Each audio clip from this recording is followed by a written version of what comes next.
Earlier this year, I was messing around with Pyro, and I think that I found some cool ways of doing some particle advection that may open some doors to some new techniques and get some cool results. You already know the drill. First 10 people that hit that link at the top of the description, you will get my Patreon for free for a month. The project files will be up there, but if you missed that, don't worry, you can get 50% off using the code XMIS2025. Without further ado, let's do some Pyro Advection. Now, where I got the idea for this was actually me messing around in Embergen. I was doing some random things, tossing about some smoke, and then I thought, hey, I could probably do this in cinema.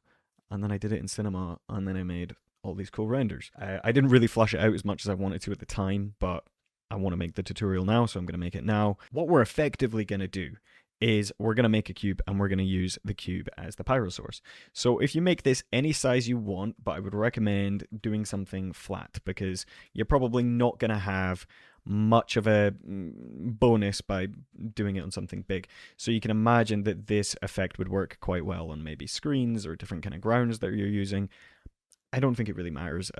I found it working better the kind of thinner it was. But let's do 1000, and then I'm going to do a height of 5, and I'm going to do the width. I had 710 wrote down, but we'll just do 700 because 710 is a bit of a weird number.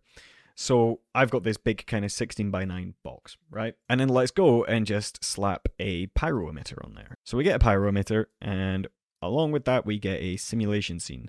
Now, this whole sort of simulation scene thing, I find a little bit cluttery, but it is useful because it just kind of, if we do Control D, all the simulation settings that are in this tab, it just sort of takes them and puts them here, so you can keep going to the simulation scene to change those settings rather than doing Control D. So that's basically what that is if you weren't aware. Now, if I turn off the cube and hit play, and I'm just going to set this to 333, and we hit play, you're going to see that we get a bunch of smoke, we get a bunch of fire.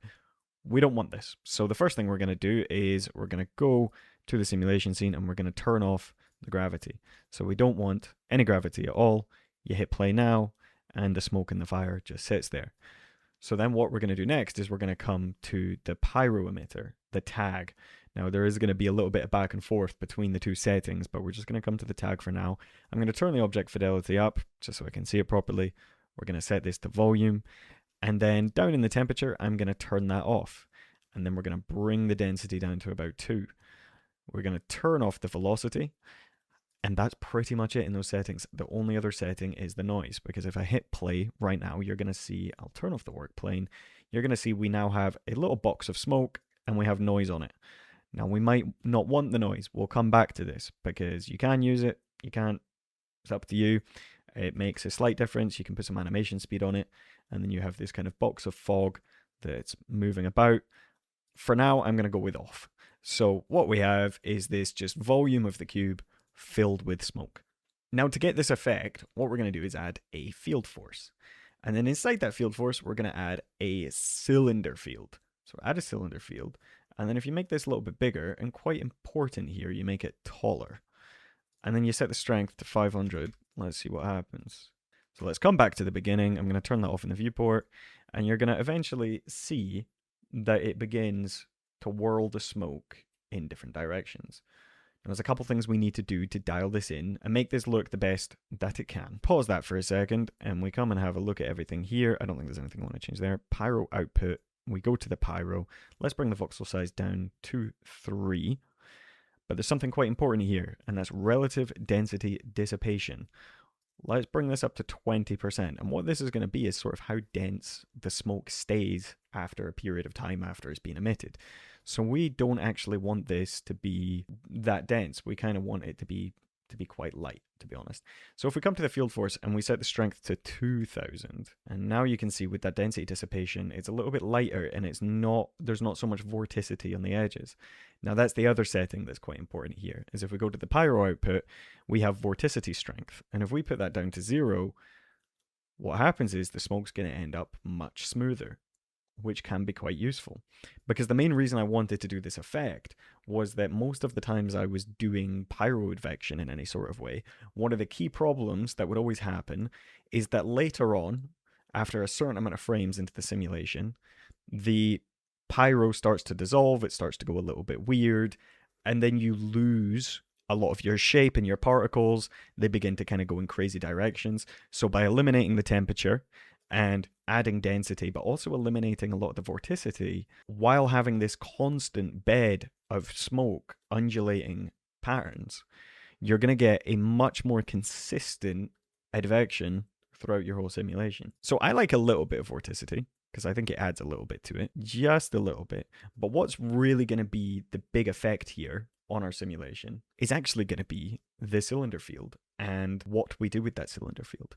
So you can use any field you want, you can do anything you want. If I put the radius to 65, watch what happens. Now this is kind of a magic number here. If I put it to 65, it's going to undulate a perfect kind of X pattern where smoke goes in every direction.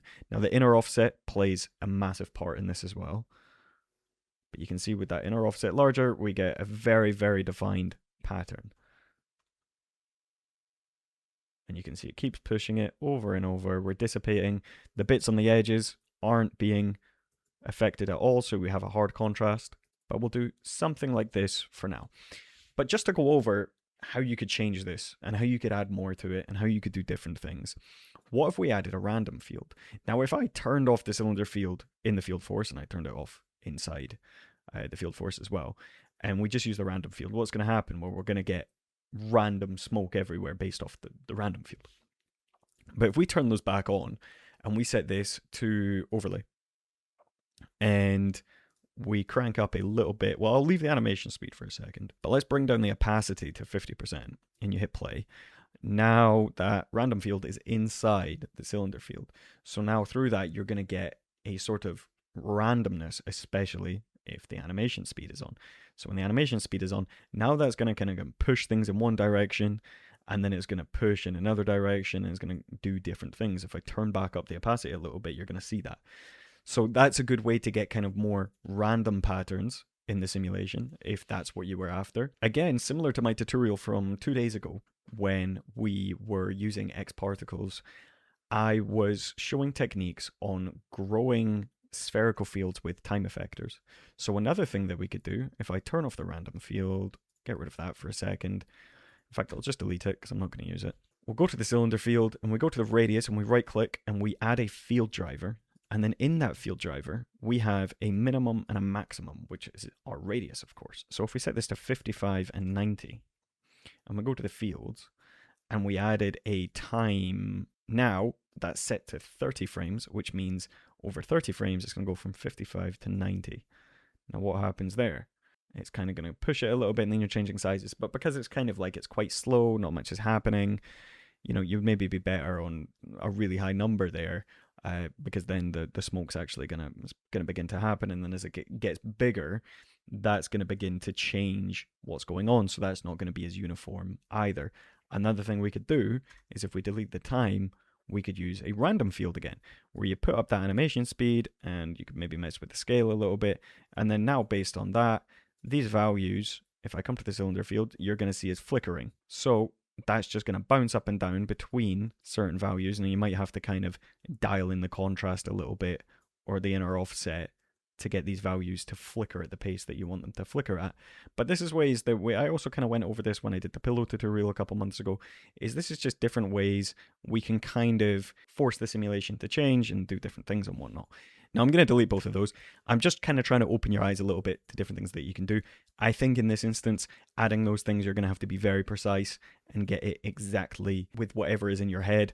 Otherwise, it's probably going to end up diminishing returns, and you're probably better just leaving it more simple like this. But we've added some smoke now, so we've got our smoke. Now it's time to add particles to this. Okay, so we have the basic pyro scene set up. Now we're going to add some particles.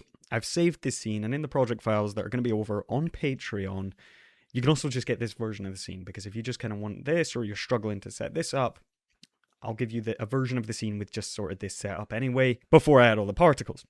But without any more delay, let's add some particles. So we have this kind of X pattern right now, and I'm actually not really gonna worry too much while I'm making the video about whether this stays or not. But of course, these X patterns are cool. I'm just kind of gonna go let what happens, you know? Because of course we may make some changes to the cylinder field and the size as these things can make quite a difference. Let's tidy up the scene a little bit, because this is going to be fundamental to kind of keeping a neat workflow and understanding what is affecting what in this scene. So I'm going to drop in a null and come to the basic tab. I'm actually going to change the icon here to this circle. And then I'm just going to put a hashtag on it, because I'm going to keep duplicating this throughout the scene. And as we duplicate it throughout the scene, I'm going to use it to tidy up the scene. So right now, I'm going to call one Pyro. So we're going to take this Pyro one, and inside of that, I'm going to put the field force along with the Pyro output. Well, actually, let's call this Pyro forces. And you'll see why I'm doing that in a second, because then down below here, I can call this one Pyro. I'll do it in caps. I like doing things in caps. And to make this a little bit easier for you, I'm going to increase the size here. So we've got Pyro forces. Now you'll see why I've done that shortly. Let's go to simulate emitter, and we just need a basic emitter. And if we come and have a look at the parameters of our cube, we're basically just going to use that in the emitter. But what we need to do is put this emitter into the particle group that it comes with. I'm going to duplicate this. I'm going to call it particles. I'm going to put the particle group in there.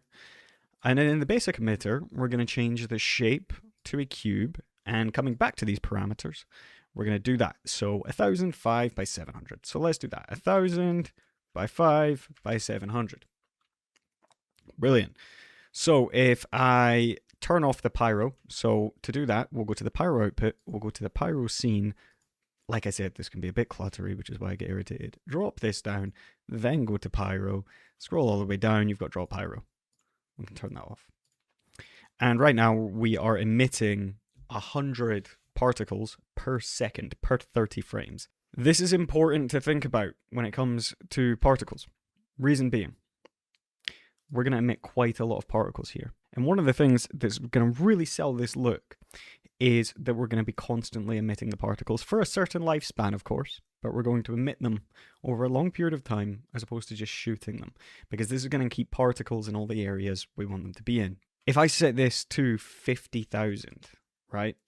Now this is an extremely low number for what we're doing, and you need to be aware of that. But you also need to be aware that particles are just points.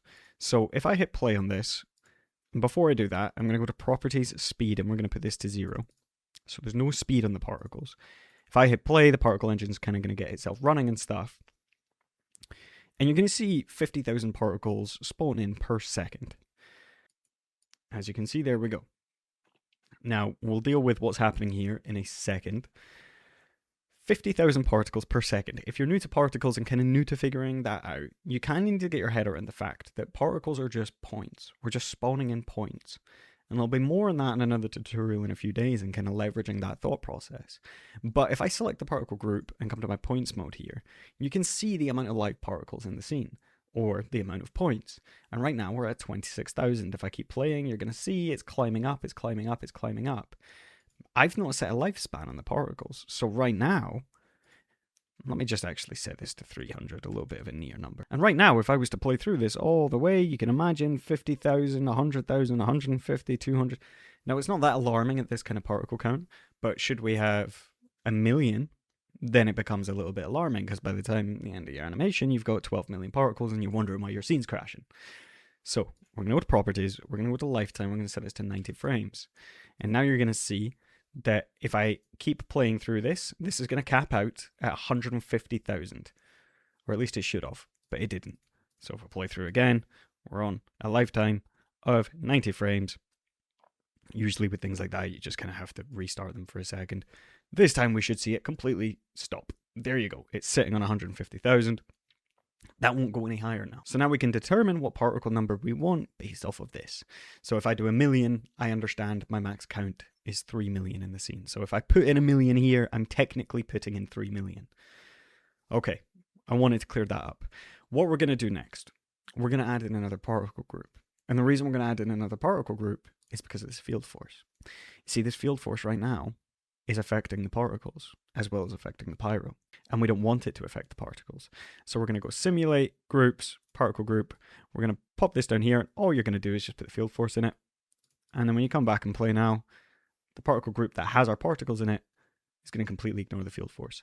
So anything we're putting to affect the pyro itself goes in this group. So you can call this pyro group. Cool.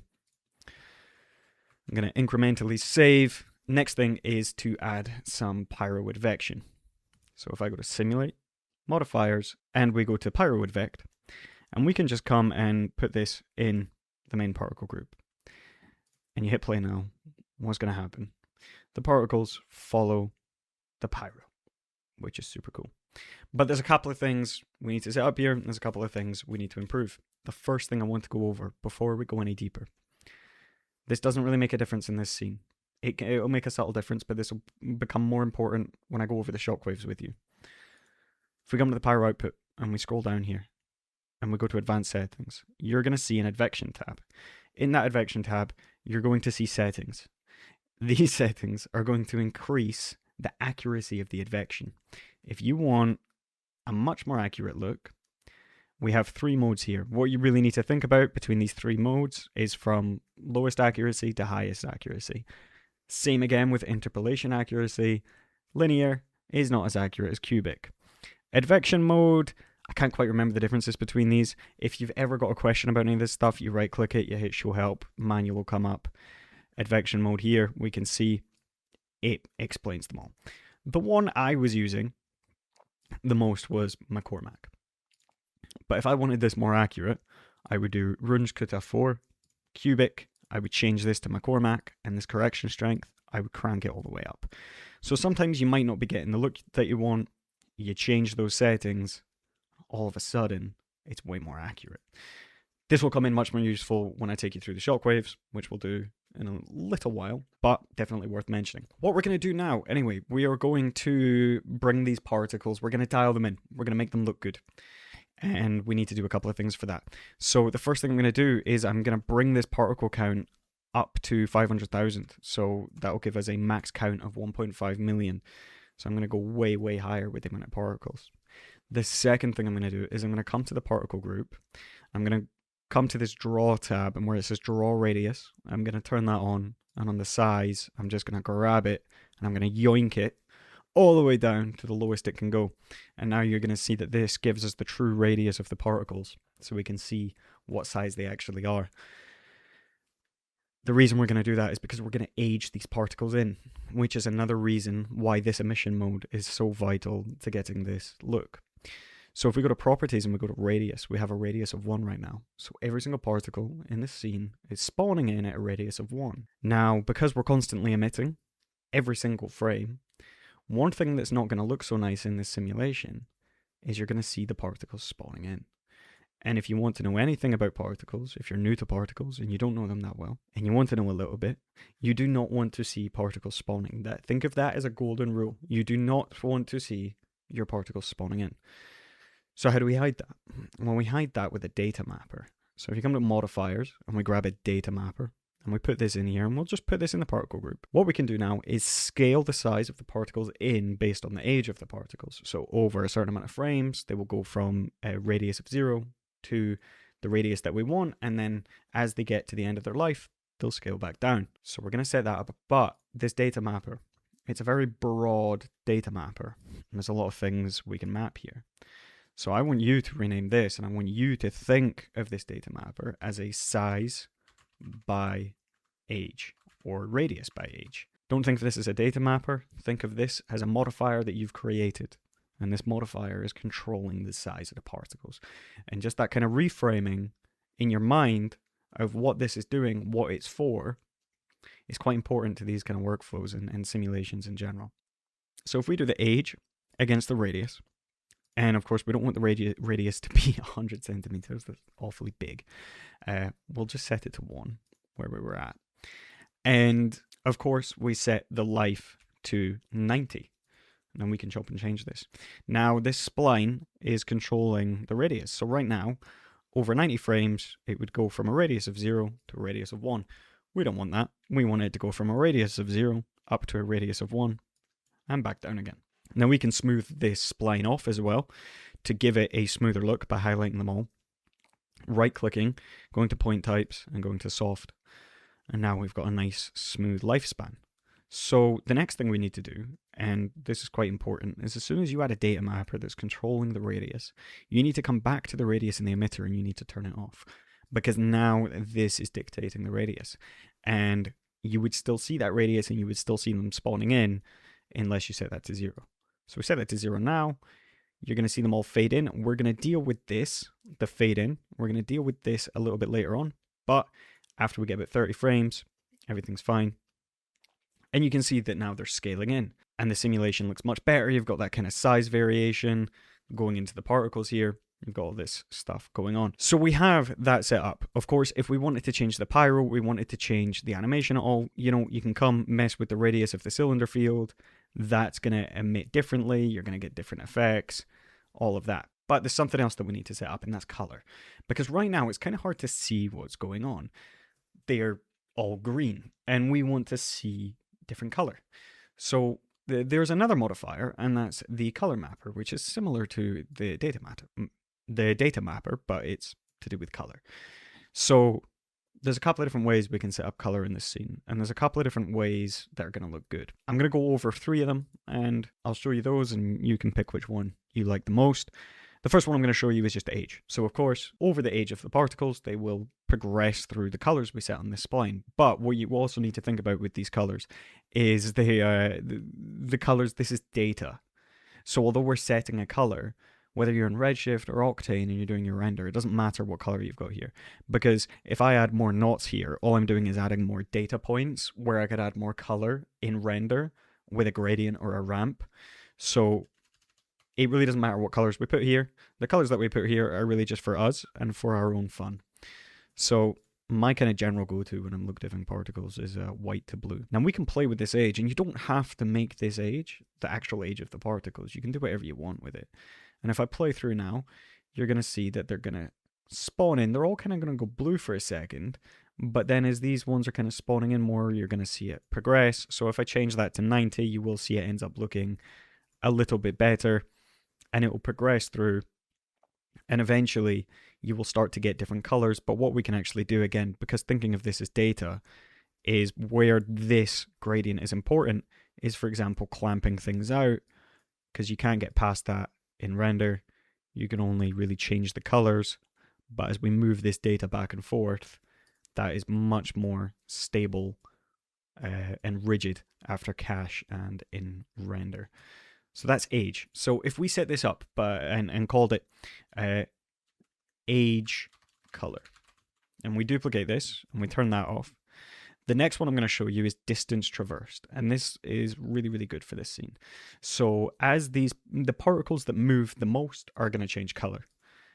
And this is what I use in most of my renders, because you can see that kind of perfectly highlights the middle, and what's moving the most, what's being advected the most, is going to change color. So this is what I was using the most, and this is what I'm most likely going to use in the render as well. The more that they move, the more they change color. So if we call this distance color, and the other one that I'm going to go over, so if we turn that off, come here, the other one I'm going to go over, as you can imagine, is velocity. And you set this to magnitude. And if I hit play here, it's going to be a little bit similar, but it's going to take the velocity of the particles. And this can look really, really good in some of them, especially velocity specifically is going to look good should you add more data points. So should I add another couple colors in here? Again, not thinking of it as color, but just data points of what I can do. You're going to feel, I think you're going to feel velocity a little bit stronger from that, because you're kind of going to get these more complex colors in there and more variation and whatnot. So that's a couple different ways that we can do color. Even if you're not bothered about having color in your scene, it's super important to set this up just for your general look dev, your general R&D, and moving through the scene. So velocity, color, because of course this is much easier to see what's going on versus just a bunch of green particles. So we've set up our color, and I can maybe leave this on velocity for now, or distance. I'll maybe snap back between the two of them. The next thing we're going to set up is angular velocity. Now, again, I want to pause for a second. As of right now, I am recording this in 2025, even though I have 2026 installed. I'm just doing it to be safe, really. But as of right now, on the latest version of Octane, doing the render in Octane, if you put more than one particle object in the Octane object tag, for some reason, it flickers between the objects. Redshift doesn't seem to do this, but Octane does do it. and it's quite weird. And I thought I would mention that, kind of ahead of render. But the reason I mentioned that is because I had a bunch of issues with that flickering and figuring it out. And one thing that we have to be very careful of when we're making this render is setting up angular velocity. So what I'm going to suggest that you do is you just set this to random and you set this to 360 degrees, and that should be a nice amount of spin on your particles. Of course, if you're not using spheres and you're using objects like cubes or rocks or whatever you're using as your particle objects, you need to see them rotating, because by default particles don't come with rotation data, so we need to see those particles spinning. Okay, so there's your angular velocity. That is, I found a couple of different ways of doing it. Sometimes I set the direction here to random, and this is quite useful, because if you set this to random here, it's gonna spawn them all in at random directions, and then I would just give it the tiniest amount of velocity. There was some issues with this, and there was times I was rendering the particles out and they were spinning really aggressively and all this, but on my most recent renders, preparing for the video, this here is the value I found worked the best. I could have still had this on random.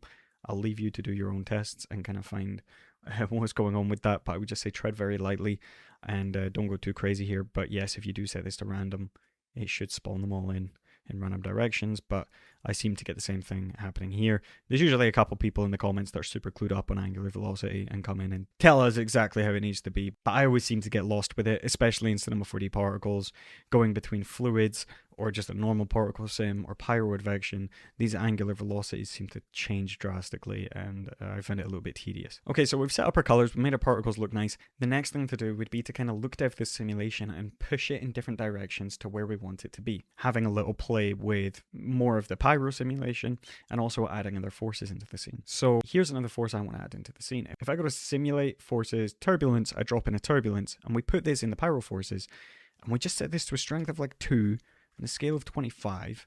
Now we're going to add a little bit of turbulence to the Pyro, not only in the simulation but on the outside. Now this can be quite good. It can make it feel a bit more dynamic. It can open it up a little bit, because as you kind of progress through, and this is going to be more obvious on velocity, and what's good about these colors is that you can just switch between them no matter where you are. If I set this to 15 just so we can see a little bit, what this is basically going to do is add a little bit of kind of, well, turbulence or vorticity to the edges of the simulation, and these areas that aren't being affected by the Pyro, you'll see here in the later frames, them starting to go a little bit orange. I would maybe set this on a higher strength, a higher scale on a lower strength, but this is one way that we can just kind of make it feel a little bit different. The other things now would be to mess with the cylinder field, be to mess with the Pyro itself.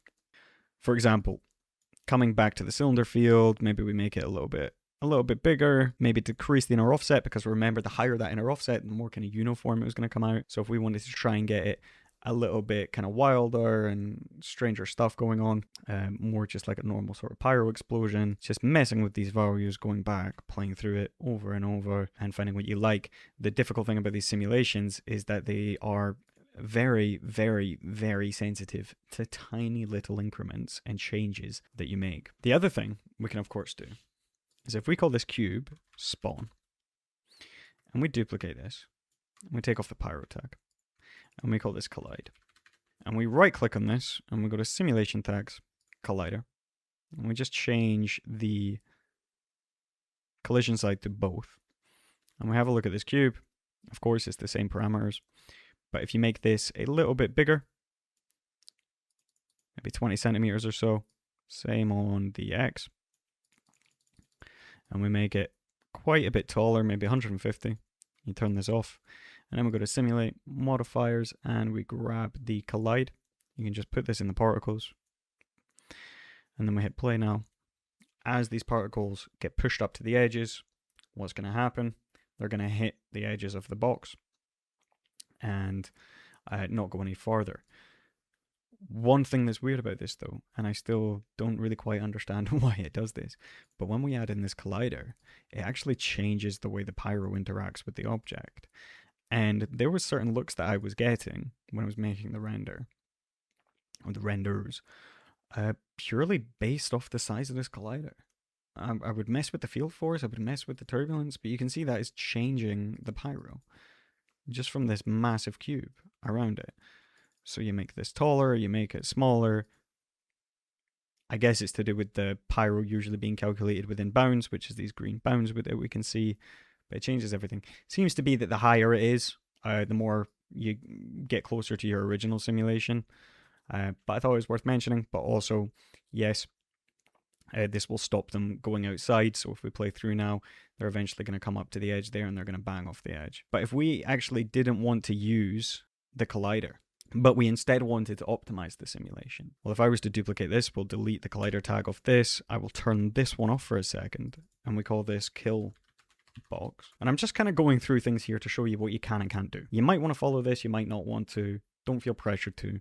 It's more just me kind of being like, oh, okay, you can do this, you can do that. If we go to simulate, we go to conditions, and we go to field condition, and we drop this down here. And ideally, I don't know if this should be in this group, but it is.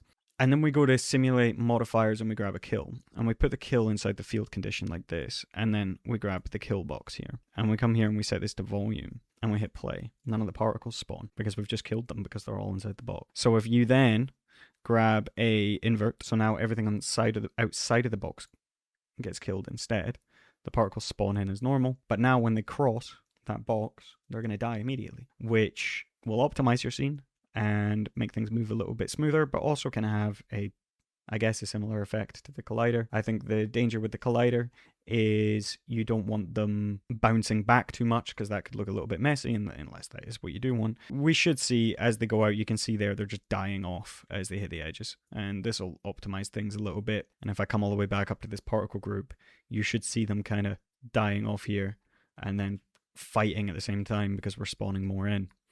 So there's a good way to optimize things and keep things a little bit more neat. I think one of the other things that I was doing is if we come away from that and if we just group these up and call it kill, and we go to the icon and we grab, I don't know, let's grab a hand.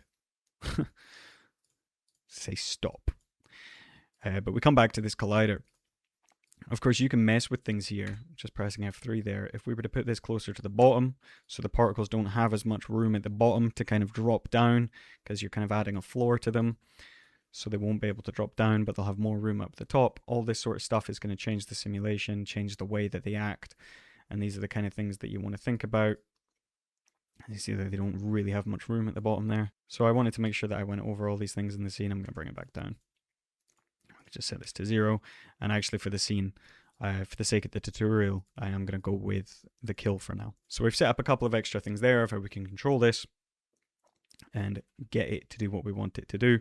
There's not really anything else in the scene that I'm too fussed about going over with you. I think I've gave you what you need to play with. All of these different little things here, mainly the pyro, the size of this cylinder field, whether we go crazier with the turbulences or not, are going to affect it. The next thing to do would be to add more particles. And most likely come up to about, on my final renders I was doing about 2.5 million, so I was maxing out at about 7.5. Well, no, that's not true because I actually brought down the age and the life to 60, so I was doing 5 million on a lot of them.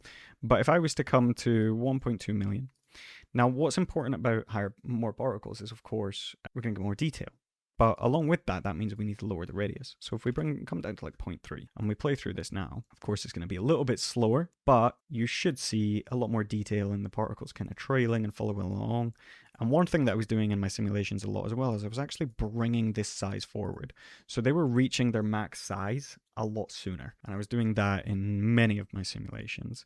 And in fact, in some of them, if we don't want this kind of massive gap in the middle, I was actually just bringing the scale up here. And surprisingly, due to the speed of them and stuff, you won't actually see the size spawning in too much. I did a couple of renders. I'll put one on screen where the curve kind of looked like this, and I didn't really seem to have too many issues. But for the most part, I was going with this. And we could have a very steep curve here, so they jump up and reach the size that we want them to have quite quickly. But that's pretty much it. The only other thing I wanted to go over is this spawning. So of course right now they're taking a certain amount of frames to get to their spawn, to get to the size that we want them to be at.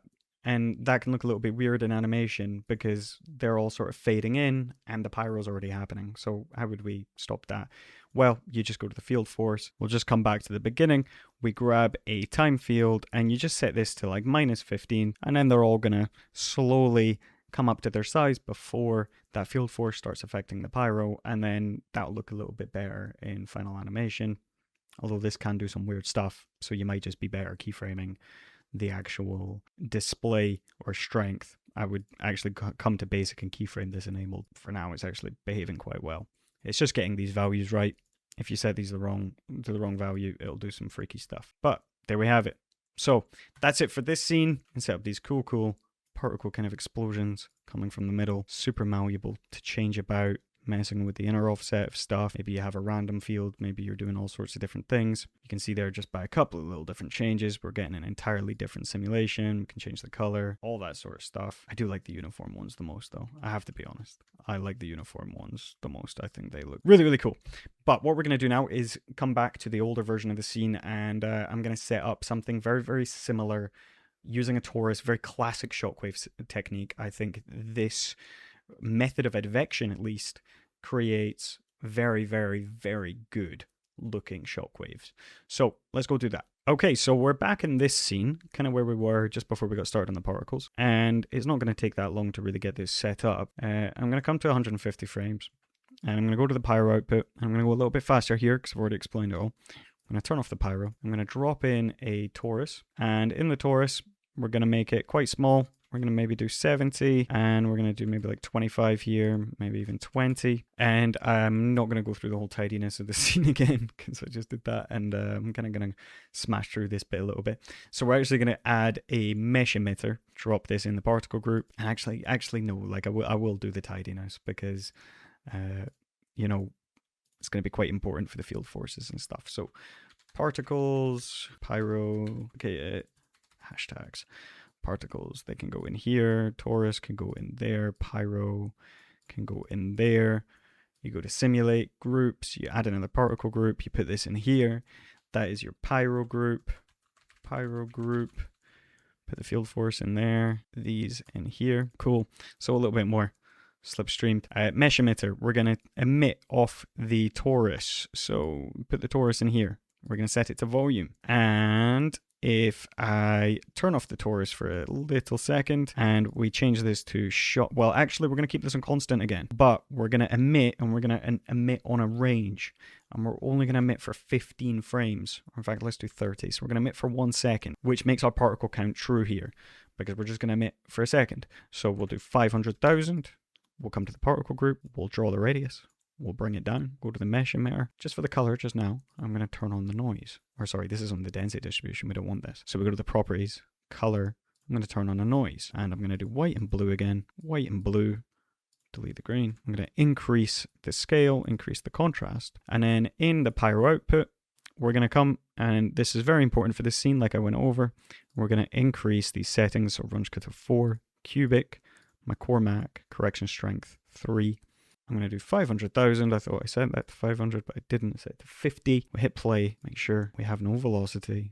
We'll set up the angular, set that to random. And we hit play, we should see these spawn in, and then we'll add our Pyro Advect. So cool, they've spawned in. Now, what's happening here? You see, they're not really in the torus. We need to bring down that voxel size. So we hit play now. Okay, a little bit better. You can see them spawning in. A little bit neater. We could go even smaller. Cool, now it actually looks like it's spawning in the torus. The only thing that's left is the radius. What I actually am going to do, I was kind of spawning them in on their normal size, but we'll do a data mapper. Data mapper, drop this in into the particle group.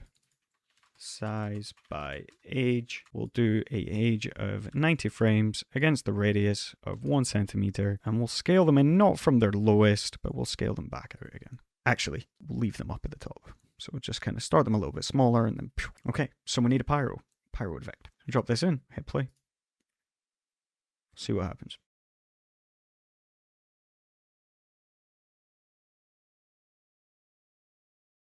You should get some of the best looking shockwaves you've ever seen. Now, this doesn't look great yet. We need to dial this in a little bit. But the reason I left this on a rate is to, again, because if you don't leave it on a rate, it's all just going to spring outwards. But doing it this way, we get this kind of bleed across where it kind of comes inwards and then it stays there. Especially if you're careful with this cylinder field as to how it's affecting it. And you can mess with the radius and the height and the inner offset and all this stuff. We should start to get stuff that looks cool. Now, I don't want this to be as uniform. I don't want it to be as uniform. Let's just be careful with the inner offset here. So it kind of sits in the middle of the torus, and then the torus comes out. But you can see there it's not going fast enough, so by the time it stops emitting, that trail sort of snaps back with it. I don't really want that. So let's try and get it pushing out a bit quicker. Let's actually come up here to 5,000. Way higher strength now. So look at that. That's really pushing out now. But then they sort of snap back because they're being sat still.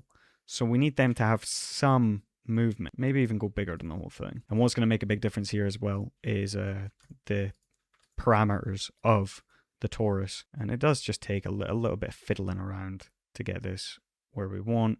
Of course, I don't want that kind of ping back off the particles. So we'll just nudge this in to where it needs to be.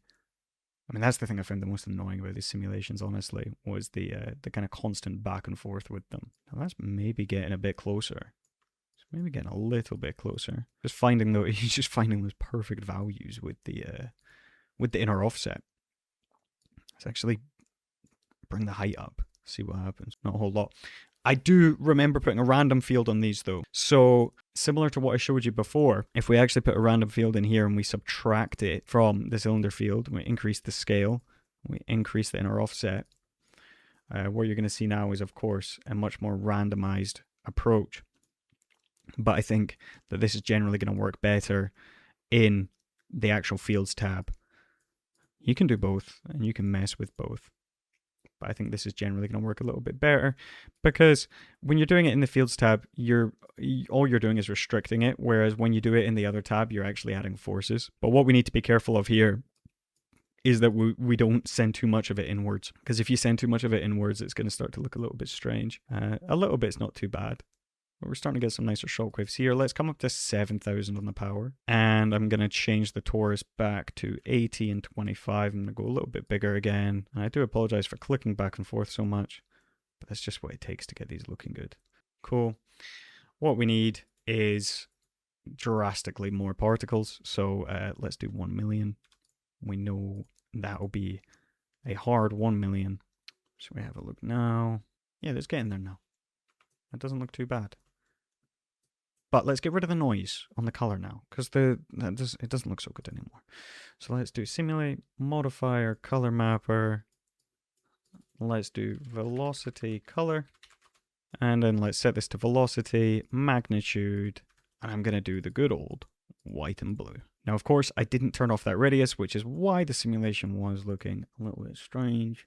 But also, you're now seeing that spawn, which doesn't look great. And if you want to mess with this and kind of get more of the white in there, you can keep knocking up that upper value. You can see this immediately already looks better. And there we go. Very, very nice shockwaves. I've seen people doing shockwaves. I'll put some of my original project files on Patreon as well. But I've seen people trying to suss out shockwaves, and even in the base scenes that are in the asset browser. And I just wasn't really keen on that method. Where you kind of shoot stuff out and then have the particles follow. And this just creates very perfect puffy clouds. I think if anything here, I just want a little bit more of a bleed inwards. And, you know, a lot of this can come from the amount of particles. Sometimes you're like, oh, I really, really, really want to dial this in. You're messing with the forces. And you just need more particles and you need them to look smaller. And then you play through it and it just looks like a completely different simulation. And sometimes that can be all you need. But I think, you know, I would, if I just sit on frame 1 there and get that spawning in, I just think I would want slight more of a bleed where the middle is kind of retaining itself more before it snaps out. Yeah, kind of like this. Just that little bit more of a bleed inward, and you get these cool shockwaves. And the random field's going to have a big effect here, you know, if we mess with the seed. We're going to get some really, really different looks. Same with the inner offset. And I think that this random field is actually quite vital to get these to look the way that we want them to. Even if we remap with a curve as well, and you tighten this off, I think you're going to find that restricts it even more and does different things. It's pulling inwards a little bit too much there, but it looks cool. So maybe just relax that a little bit. There you go. That is a shockwave for the ages. Definitely just want to be careful of them flying into the middle. I don't think it looks terrible, to be honest, but the neater you can get it, the better. And again, kind of being careful of that ping back We don't really want them to come flying out after. And of course, not really neglecting the pyro settings as well. I think coming back to that stuff is quite important. But it really all does come back to the cylinder field. And I think, you know, if you make this bigger as well, you change with it. I'm kind of rambling at this point. I'm kind of going back and forth. I've done enough Shockwave tutorials, but you kind of get the idea here. I think just before I show you some rendering and we finish off, I don't want to overly rush this segment. I mean, I'm sure you get the gist of it. It's very, very, very nice looking Shockwaves. And I'll put some stills up right now of how my Shockwaves were coming out. I just really like this bleeding, and we're not quite getting it the way that I want. So I think if we actually put the cylinder field in here and then subtract that from the random field, because what I just want more of it to sit still. And there was a certain look that I was getting. There you go. That's how I was getting that look. So you subtract the cylinder field from the random field, and then you get that very, very irregular push out where these bits retain in the middle because of the random field. That's the look that I was looking for. There we go. So there we go. They sit in the middle. They're nice and slow. They're not flying in, but you get this really irregular shape, and then all the particles are emitted, and now they're kind of peeling backwards towards the Shockwave with it. You get these super awesome shapes. So you dial in that color a little bit more. Get some of the blue back in there. And there you have it. I've got to say, I think that's the best way I've found to do Shockwaves in Cinema 4D particles. I think they're very, very, very nice. There we go. Look at that. A nice Shockwave. Because that's the thing, is it's fluffy. That's what you want with your Shockwaves. You want them super fluffy, and then that emission is really nice. Just the way it's like burning over itself in the middle there. Yeah. I'm glad I got that in the video, because I was starting to get a bit like, oh, come on, this looks so good. But I was making these in April, so I don't quite remember the exact path very well. But there we have it. There's a Shockwave. Project files on Patreon if you want them. So this section of the tutorial, I'm just kind of going to go over particle objects. Yes, I'll do a little render. I'm going to do it in Octane. This scene was in Octane, but I stripped it. And the reason I'm going to do it in Octane is just because it's going to be faster and a little bit more responsive. But I really want to go over particle objects here, because particle objects are really what's going to be important in these renders. If you just use spheres in all your particle renders, it's not necessarily going to come out looking incredible. So I'm just going to do the yin yang here, right? I'm going to set up an environment, nice dark shadows, camera, pop it to 200, nice high focal length, put the camera above it, aiming straight down at the particles, come up like that. You can see I didn't actually have a collider on this. I just kind of let it pushed out. So you can do whatever you want. I'm going to grab a octane object tag here. I'm going to pop that one. And you can see I've got a bunch of rocks here, and I've got a bunch of cubes here, right?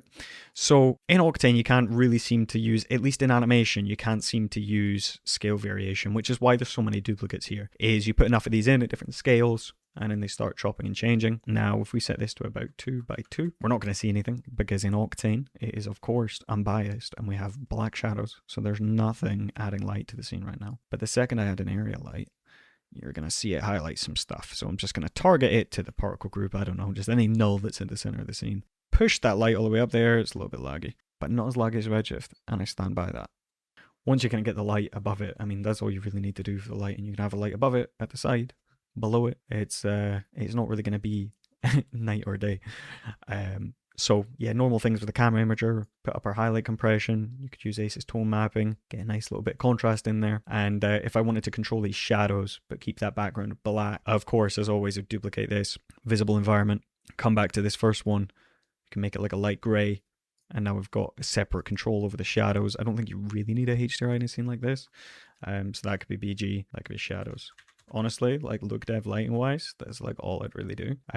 It's just kind of about setting up materials now, but objects is something I really wanted to go over. So one thing that looks really good on these, and you can see how powerful the rotation is I've got these kind of long sticks. So they're cubes, but I've just got them quite long on the Y. And I was doing this in a lot of the renders, and I thought it looked really, really good. Of course, just normal cubes, it's going to look better than spheres, but I found these kind of like long sticks for a lot of pyro renders. It seems to just grab the light, bounce the light. It's something I'd really suggest doing. And you know, I really think that like you look at people's renders online, or you want to follow something, and it is weird little tricks like this that might separate a render. And sometimes you have all this pressure on the simulation being the best simulation it can be, but this tiny little trick of it, right? Okay, just like the cube's a little bit longer, can just from a distance make the image feel totally different, you know? So if we add in a universal material, and I just select all of these, because I'll add them all in a minute, and we hit apply, and all we're going to do is grab this instance color and throw the particles on there and add a little bit of roughness. But we grab the instance color, chuck the particles in there. Redshift, this would be user color data, and then you would do particle color. We chuck this in there, and then we're going to get the color. So then I put a gradient on there. The white and blue is nice. As you can see, I've been doing white and blue as usual. So yeah, you can push that in. And like I said, I can't really change the data too much, but I can push it about like that. So do a whole bunch of things there. So I have it really nice and bleed off. Would want some more roughness. Definitely want a bunch more roughness on there. And then if you want some sparkling ones, you can add some metal ones. So to get that kind of sandy look, yeah, we just kind of I had the insides a little bit more orange, and then I had this like just a little bit darker, not a whole bunch, something like this. A nice balance between the two. Probably want a little bit more orange, a little bit more lightness in there, something like that. Oh, yes, yellow, a little more orange, too orange, a little less orange, somewhere maybe around 30 on the hue, something kind of like this. It's kind of close to where I was. There we go. That light is, of course, blowing out, so you'd want to balance out your exposure and all that sort of stuff. And a lot of that's just happening now because we've added the material into the scene. A lot of the time, I would be using my LUTs that I mention in every tutorial. So if you watch any of my other videos, you'll find out about these LUTs. And because I like asymptote mapping, but not all the time. Vignetting, adding a little bit of vignetting is always going to help. And I think also if you just, with this light, of course, all I've done is push it up on the Y. Like, I think it would look better if you stretch that out on the X, bring it up a little bit, squash it down a little bit so it covers the whole particles, the whole bed of particles. I think very similar to lighting the shockwaves here. Push it back. Don't really worry about the power. Just nudge it back a little bit so you kind of soften up how it's hitting all the particles and it's not going too crazy. That additional height is going to kind of help beam all the shapes up and stuff a little bit. Again, we just need to watch for that blowing out and getting too heated up there. But you can also do a lot of this in your camera, so I wouldn't feel overly pressured. That's probably a good spot here. But we can just play with the camera values a little bit. Now, if I come to the particle rendering and I grab all of these cubes and I yoink them in there, because some of them are different scales, some of them are smaller, some of them are taller. In animation, like I said, in Octane, this was causing flickering for me, but I'm still going to show you in the render. Because then if we made a metallic material, and I've got this one at the bottom called Big, and it's just cubes. I think maybe at one point they were bigger than everything else. But that's should at least add some little sparkly bits somewhere that you might see. And there we have it. Now, of course, the other way I did this was with a bunch of rocks. So if I just pause the render for a second, just so it's not bugging out, I delete all these. And then I've got these rocks. So highlight them all, right click, hit apply, put the metal one on the bottom. So really, if you want a couple of big ones now and then, you just want to keep duplicating these ones.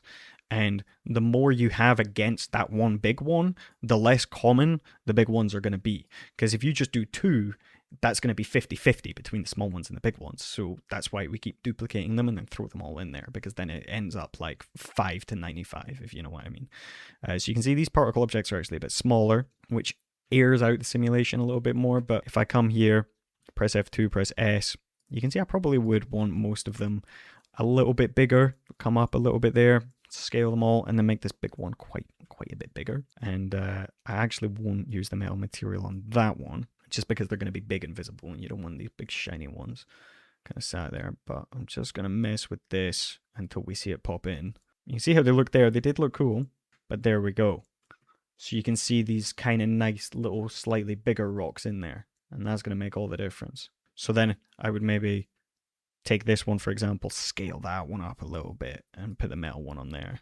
And then you've got those nice sparkles. And that's it for the render. I mean, look, the rendering is simple. The rendering is really, really simple. You really need to think about those particle objects. I think that is kind of like the big thing here. Let's get those particle objects right. Don't just do your particle renders with spheres, because they're going to look boring. Use cubes. Use platonics. Use rocks. Use leaves. Use whatever look you're going for. Just don't use spheres all the time, because I think stuff like this is really what's going to level up your particle render. Either way, project files, including this one with the cubes, because the rocks are from like Polygon or whatever, will be on the Patreon. And like I said, first 10 people that hit that link in the description, you get the Patreon, for free for a month. But for the rest of the month, 50% off using code Xmas. All these project files, you sign up, you get any project file for free along with all the videos. These will also be on the Discord, so make sure you jump in the Discord. And if you're interested in being coached by me personally, one-to-one, then there's more info on that in the description as well. Hope you enjoyed this. This is quite a tedious tutorial to make. Pyro, still a little bit up and down as normal 3D, but it is certainly immensely powerful and you can do great things with it. The rendering was really the tiniest part of this video, and it's the same as always. Couple of lights, couple of LUTs, you're good. Anyway, thanks for watching. Hope you enjoyed, and I'll see you in a couple of days for another video. Hopefully one a little bit less irritating, because this caused some issues, this video. But either way, see you then.